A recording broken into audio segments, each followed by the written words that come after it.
안녕하세요. 백두산 금융연구소의 백두산입니다. 4월 8일 금요일 아침 9시 35분입니다. 어젯밤 미국은 양대지수가 상승 마감했습니다.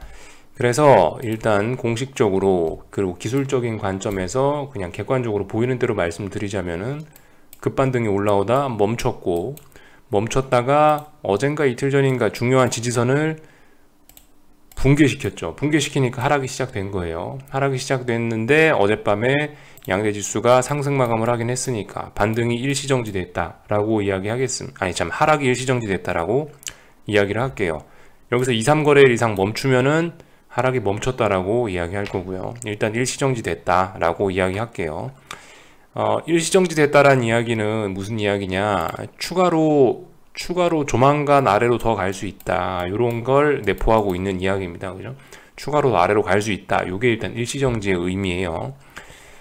정지라고 한다면은, 아예 정지라고 한다면 조금 탄력적으로 좀 위쪽으로 좀 올라올 수 있을 것 같다. 이게 이제 정지의 의미가 되겠죠. 지금은 아무튼 아직까지 일단 어젯밤에 마감만 봐서는 일단 하락은 일시정지 된 거다. 이게 일단 객관적일 것 같습니다. 네, 아무튼 저의 어떤 뭐 그냥 개인적인 느낌은 그래요. 개인적인 느낌은 이거는 위쪽으로 한번 반등 줬다가 가겠다라는 생각이 좀 들긴 하거든요. S&P입니다. 그냥 뭐 저의 뭐 느낌이라는 거죠. 왜냐면 여기서 이제 몇 거래일 동안 이 자리가 보시면 중요한 지지력이거든요.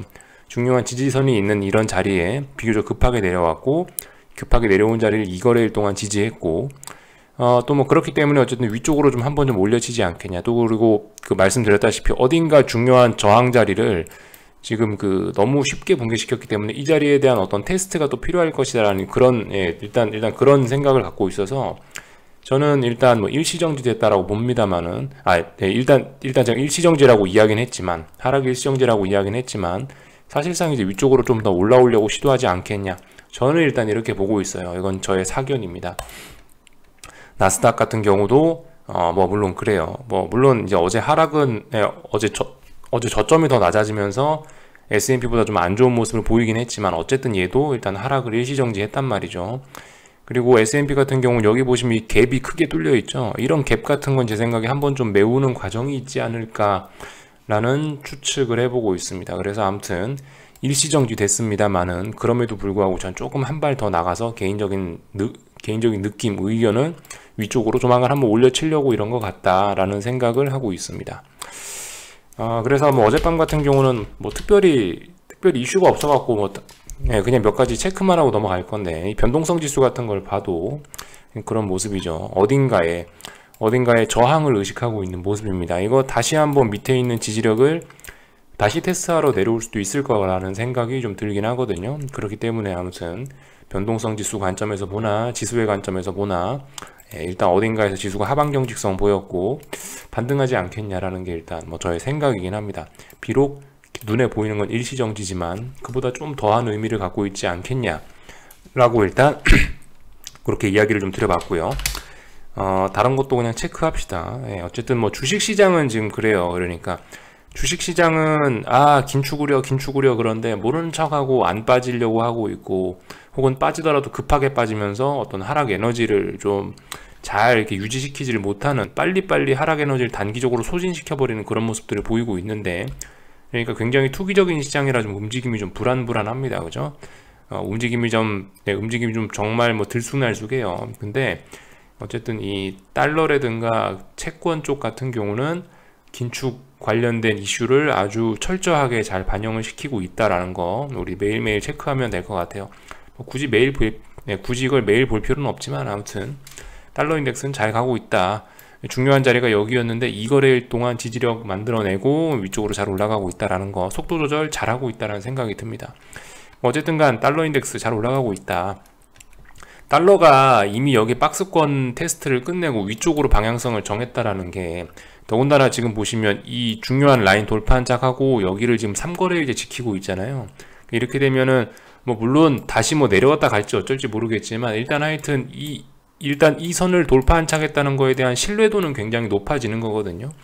시장 참가자들이 이거 넘은 거 말도 이게 지금 이 라인을 넘어가는 게 말이 되냐 이러면서 2거래일, 3거래일 동안 열심히 싸운 결과가 이거란 말이죠. 2거래일, 3거래일 동안 합의를 했는데 위쪽에 있자라고 합의가 난 거거든요. 그러니까 신뢰도는 높은 편인데, 아무튼 달러가 이런 박스권을 돌파한 차에서 위에서 놀고 있다라는 것 자체가 야, 긴축 심각하다, 이거 긴축 우습게 볼 게 아니다라는 거를 벌써 시장 참가자들이 합의한 거거든요. 그러니까 말씀드렸다시피 이게 뭐 주식시장은 전체 금융시장에서 주식시장은 요만큼밖에 안 돼요. 대부분은 채권시장이고 그 다음에 외환시장이 좀 크고 주식시장은 코딱지만큼밖에 안 된다고요. 여긴 굉장히 투기적인 시장인데 이미 뭐 큰형님인 달러라든가 채권 시장이 어떤 긴축 쪽으로 맞춰 가지고 거기에 맞춰 대응을 하고 거기에 맞춰서 이미 반응을 하고 있는데, 주식시장은 나 혼자 모르는 척, 야 나는 기업 실적이나 구경할란다 이러면서 지금 어떤 긴축 이슈 이런 거를 다소 좀 무시하는 듯한 느낌은 좀 들고 있습니다. 하여튼 그래서 위쪽으로 올라갔다라는 거에 대한 의미 좀 한마디 좀 해봤고요.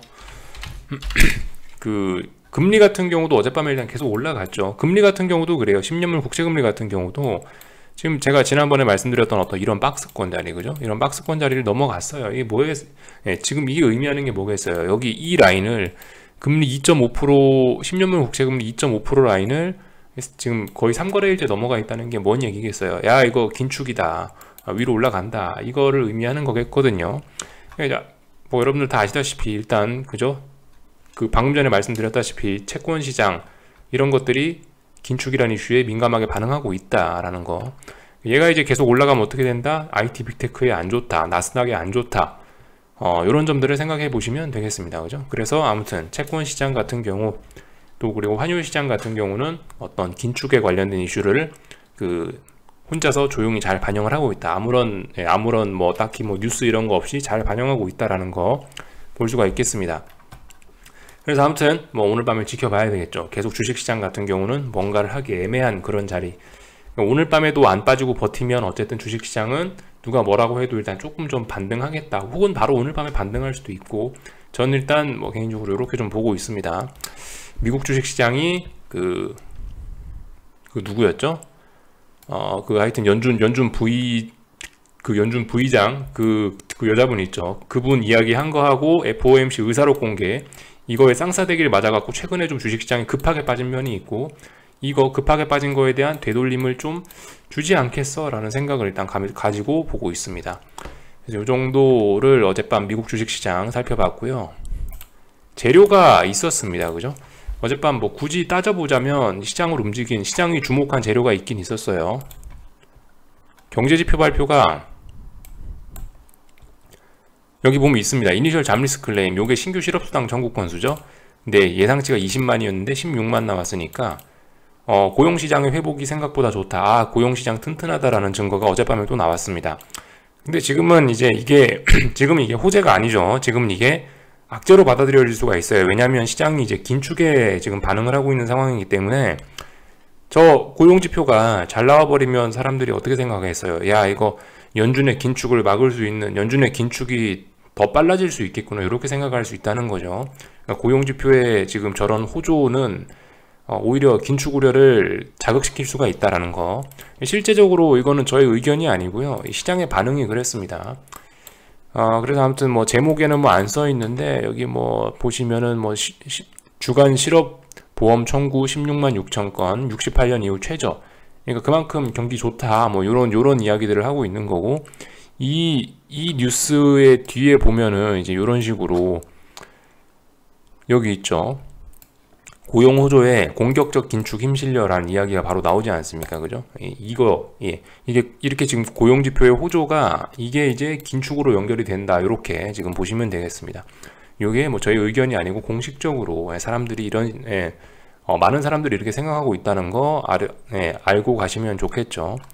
그래서 뭐 다른 특별한 뉴스는 없고, 대부분 그래가지고 뭐 긴축이 어쩌고 저쩌고 뭐 이러면서 그 좀 유명하신 분들 있죠. 옐런이 어쩌고 저쩌고, 또 뭐 하여튼 뭐 무슨 뭐 연준 의장이 어쩌고 저쩌고 한마디씩 하고 있는 것들이 시장을 조금씩 뭐 시장에 영향 정도를 주고 있는 그런 상황입니다. 어제 그 블라드거든요. 이 아저씨가 블라드 총재인가 블라드 총리인가, 하여튼 이 사람이 어젯밤에 이제 어떤 연설을 했는데, 이분 같은 경우도 상당히 이제 강력한 매파적인 발언을 했는데, 근데 어제 미국 주식시장은 사실 그죠? 비교적 차분했죠. 비교적 차분했어요. 물론 뭐 나스닥 같이 이렇게 금리에 민감한 친구들은 출렁출렁했고, 금리에 좀 덜 민감한 다우 같은 건 계속 오르고 하기도 했는데, 아무튼간 굉장히 매파적인 이야기가 나왔음에도 불구하고 시장은 어쨌든 이래저래 상승 마감하긴 했다. 예. 어쨌든 종가상으로 상승 마감을 했다는 거죠.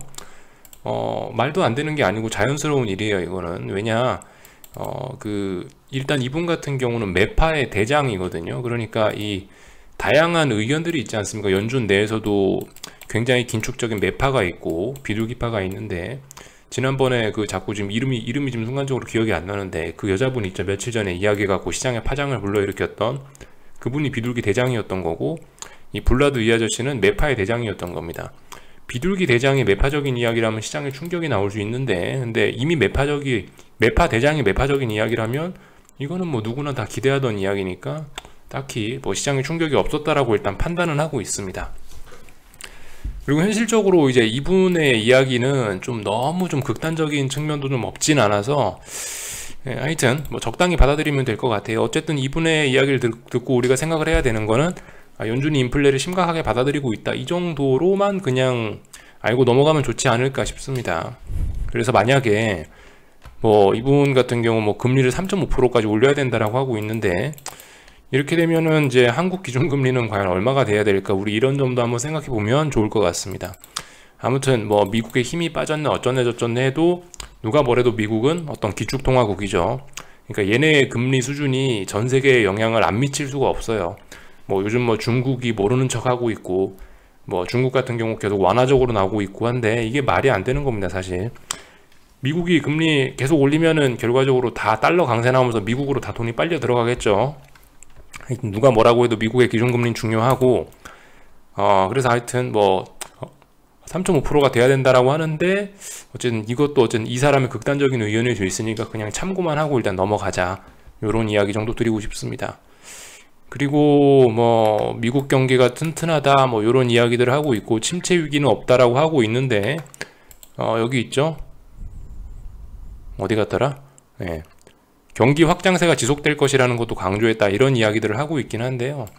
아무튼 위기는 없다 이럼에도 불구하고 괜찮다, 미국 경제 괜찮다 이런 이야기들을 하고 있긴 한데, 아무튼 잘 생각해 보셔야 될 게, 이 사람은 지금 현직 연은 총재란 말입니다. 그죠? 그러니까 이 사람 입에서 금리가 높아가지고 경기 침체 우려가 있습니다, 이런 이야기는 할 수가 없는 사람이에요. 그런 것들 좀 감안해서 들으셔야 되겠다라는 거 이야기를 좀 해드리겠습니다. 아무튼 어젯밤에 특별한 이야기는 없었다라고 봐요. 이런 것도 좀 알아놓고 가면 좋긴 하겠습니다. 유로존 같은 경우도 지금 경제 회복이 뭐 물론 미국만큼 그렇게 잘 되진 않지만, 그래도 그러니까 지금 어쨌든 미국만 제일 잘 나가고 있고, 유럽 같은 경우는 지금 잘 안 나가고 있죠. 유럽도 지금 어쨌든 경기 회복이 좀 굉장히 느려서 긴축은 부담스럽긴 한데, 이제 그럼에도 불구하고 인플레가 워낙 심각하기 때문에 통화정책 정상화의 즉각적인 조치에 동의한다라는 약간 매파적인 쪽으로 돌아서고 있긴 합니다. 유로존의 긴축은, 아무튼 말씀드렸다시피 유로존의 긴축은 신흥국에 도움이 될 수 있어요. 그러니까 지금 미국이 긴축한다라고 하니까 달러 강세가 돼가지고 신흥국 통화가 약세가 나와서 신흥국에서 돈이 빠져나가는 거거든요. 근데 만약에 유로존이 강력한 긴축을 해서 달러가 약세가 나와버리면은 신흥국으로는 오히려 돈이 좀 들어올 수도 있긴 있습니다.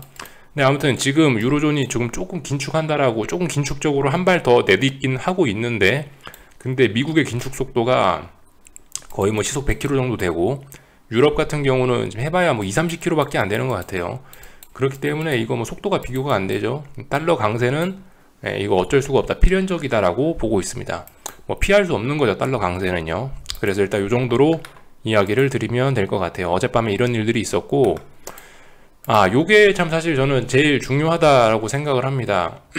그 비트코인 인버스가 상장을 한다라고 하더라고요. 6월 정도 상장 예정이라고 하는데, 이거 한번 생각을 해보셔야 될 게, 어떤 ETF가 상장하는 타이밍들이 보통 어떤 시장의 고점이거나 뭐 시장의 저점이거나 이럴 가능성이 좀 굉장히 높거든요. 그런 점들, 그러니까 역사적으로 저런 어떤 가장 핫한 자산들의 ETF 상장 이런 것들은 시장의 어떤 큰 변곡일 가능성들이 굉장히 높긴 했어요. 뭐 예를 들면 2018년도 같은 경우 뭐 코스닥 그때 뭐 KRX 뭐 KRX 300 같은 거 뭐 이런 게 상장되긴 했었거든요.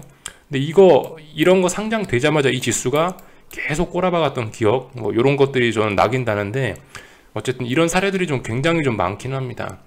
이번에 비트코인 상장하는 거, 저 인버스 상장 같은 게 제 생각에는 어떤 이 세력들의 합의가 아닌가, 어떤 그 큰 전 세계를 움직이는 그런 세력들의 6월 달부터 무슨 일을 내자, 저거 상장부터 무슨 일을 내자라고 어떤 합의를 본 것이 아닌가라는 생각을 조심스럽게 좀 해봅니다. 음모론적인 이야기이긴 한데, 전 그래서 이 비트코인 인버스 상장 스케줄을 좀 관심 있게 좀 지켜볼 겁니다. 물론 뭐 이벤트 중요한 거 많죠. 다음 주에 PPI 발표 있고, 그리고 4월 말에 기업들, 미국 IT 빅테크 기업들, 주요 기업들 실적 발표가 있고, 5월 달에 FOMC 회의 있고, 그런데 그 FOMC만큼 좀 중요하게 저 비트코인 인버스 상장 일자를 한번 좀 잘 좀 지켜보려고 합니다. 이 부분 좀 굉장히 관심 있게 보려고 해요.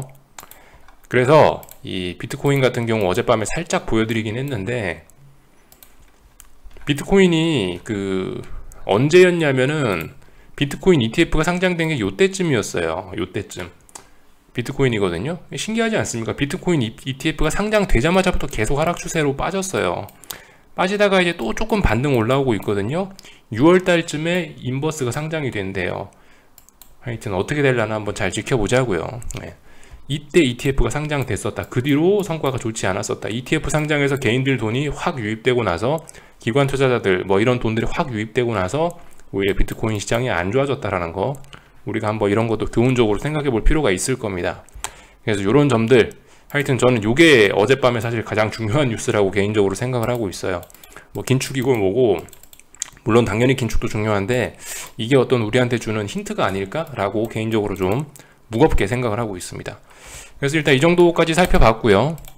뭐 한국은 지지와 저항 테스트 하세요, 지지와 저항 체크하시면서 거기에 맞춰 대응하세요, 이런 이야기밖에 못 드릴 것 같아요. 코스닥 같은 경우는 이제 중요한 지지선이 대략 한 1300짜리라고 이야기해드렸죠.